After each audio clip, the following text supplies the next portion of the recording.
There is a particular kind of quiet that settles over the gold market right after a pullback. And if you have owned metal for any length of time, you know the feeling in your gut. The price drops. The financial channels that ignored gold on the way up suddenly have plenty to say on the way down. And a small, cold voice starts asking whether you were wrong the whole time.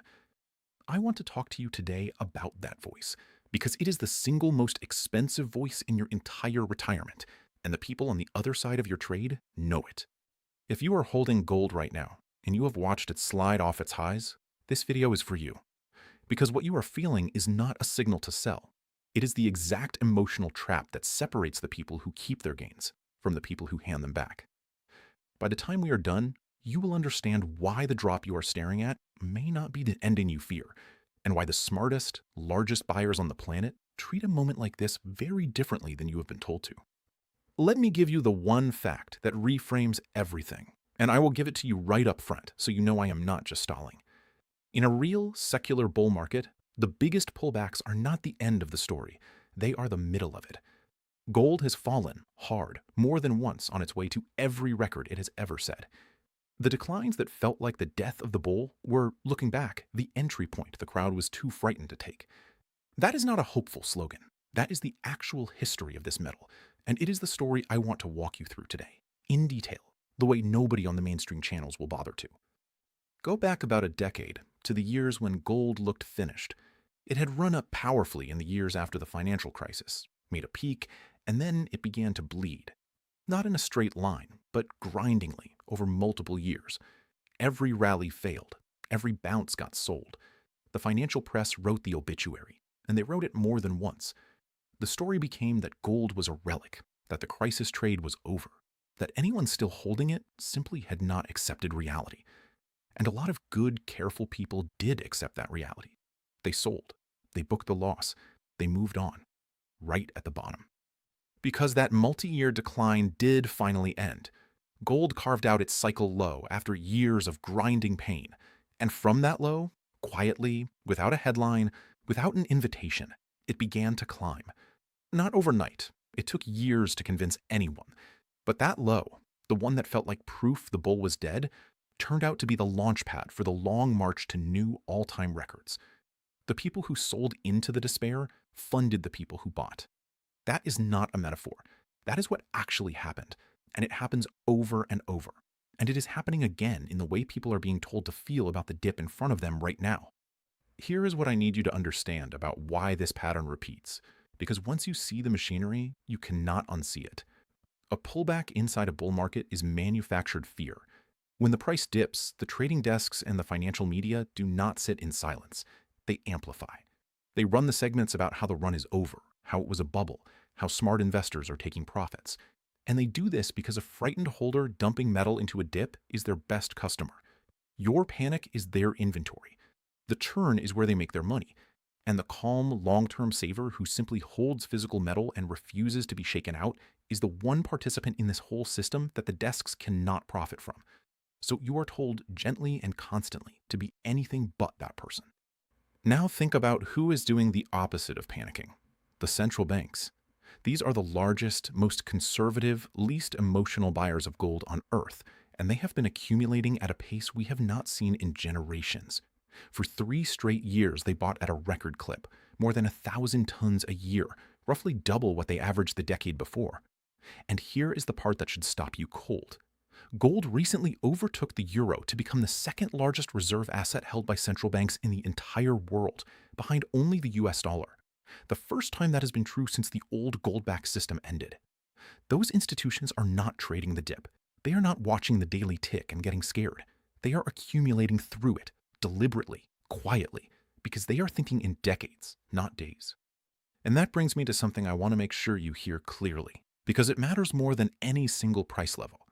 Those central banks have found a way to hold real, physical gold as the foundation under their reserves. And there is a little-known but completely legal way for you to do the very same thing inside the retirement account you already have. Most retirees have never been told that you can move a portion of an existing 401k or IRA into physical gold and silver, real metal, held in a secure depository in your name, without triggering taxes and without an early withdrawal penalty. It is called a self-directed precious metals IRA, and it is not some exotic loophole for insiders. If you have $100,000 or more in any retirement account, this is squarely for you. We put together a free retirement protection guide that walks through exactly how it works in plain language.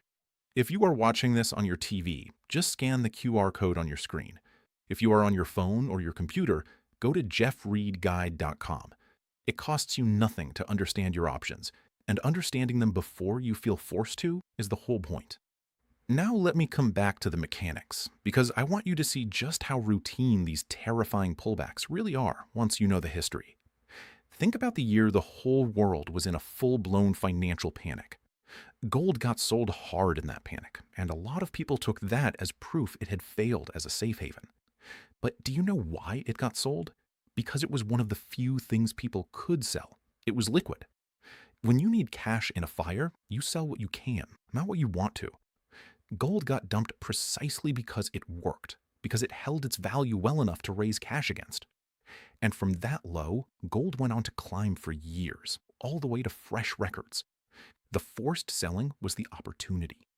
The people who understood the difference between a liquidity dump and a real change in the story were the ones who were rewarded. Or think about the year a top central bank official merely hinted, just hinted, that the pace of easy money support might slow down someday. Not that it would stop, not that anything had actually changed in the real world, just a suggestion of less. And gold fell dramatically that year, on nothing but a change in tone. Nothing fundamental about gold shifted. No mine flooded, no central bank stopped buying. A sentence moved the price, and frightened holders did the rest. That is what these pullbacks so often are. They are emotional weather, not climate change. And the desks know that most people cannot tell the two apart, which is exactly why the fear works. And there is another kind of pullback worth naming, because it teaches the same lesson from a different angle. There have been times when nothing about the metal itself changed at all, and yet the price dropped sharply in a matter of days because the rules of the paper market were tightened. The requirements to hold a leveraged position were raised. The speculators who had borrowed to bet were forced to sell, whether they wanted to or not, and the price fell hard, even though not 1 ounce of real physical demand had gone away. Understand what that tells you. A lot of what moves the screen has nothing to do with the metal you actually own in a vault. It is the froth of leverage being flushed out of a paper market that trades many claims for every real ounce.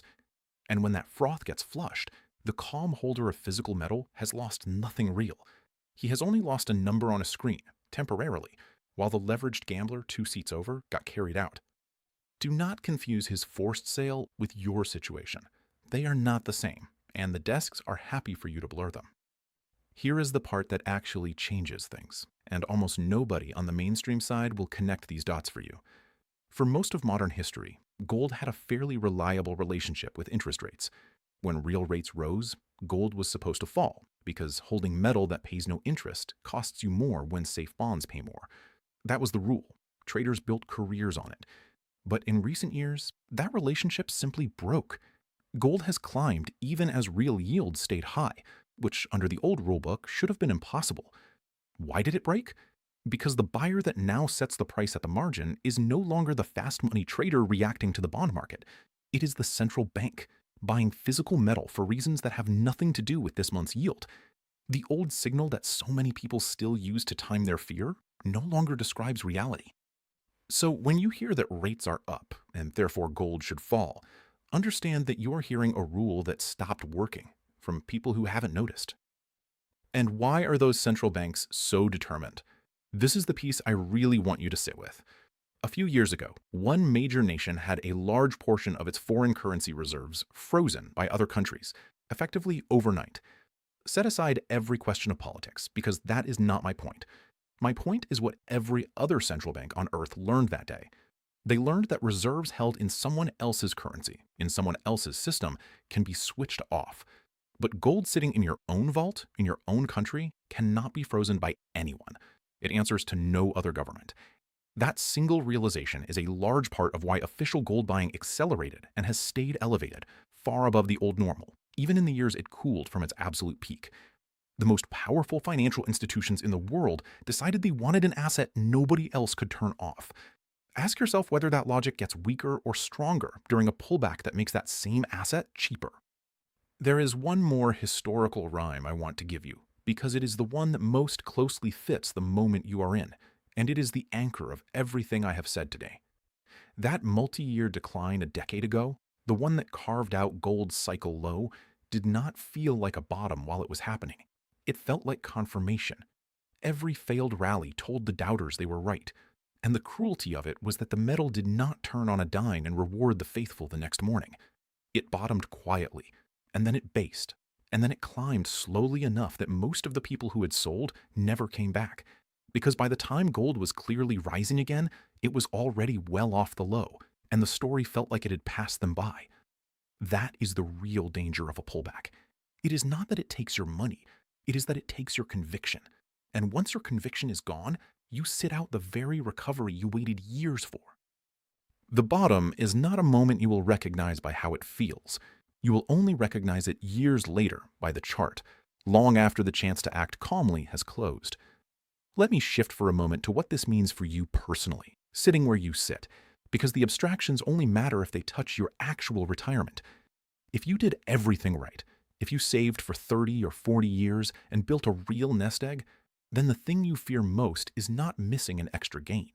It is watching what you already have get taken away by something outside your control. And that is the honest reason a pullback feels so violent. It is not really about the number. It is about the fear that you were foolish, that you will be punished for it, that the ground you thought was solid is not. That feeling is powerful, and it is precisely the feeling the desks are counting on to separate you from your metal at the worst possible moment. So let me be very direct about how a thoughtful person handles their own position in a moment like this. And this is principle, not a prescription, and certainly not personal financial advice. First, own the metal, not a paper promise. A pullback is exactly when the difference between the two shows up, because paper claims can be diluted and rules can be changed. But an ounce in a vault in your name is an ounce. Second, size your position so that a drop can never force your hand. The people who get hurt in these declines are almost always the ones who were stretched, who had to sell, who could not sit still. If a further dip would force you to sell, you owned too much. If it would not, then a dip is just a sale price. And third, do not sell into the shakeout. That is the one move history punishes most consistently. The shakeout is designed to make you do it. Don't. I want to be equally honest about the other side, because I am not here to sell you a fantasy. This is a case, not a guarantee. Gold can keep falling in the short run. Volatility is real, and a real bull market does not owe you a smooth ride. It never has. Nobody, myself included, can promise you a price or a date, and anyone who does is lying to you. What I can tell you is what the structure looks like, what the largest buyers are doing, and what this same pattern has meant every previous time it appeared. You get to weigh that.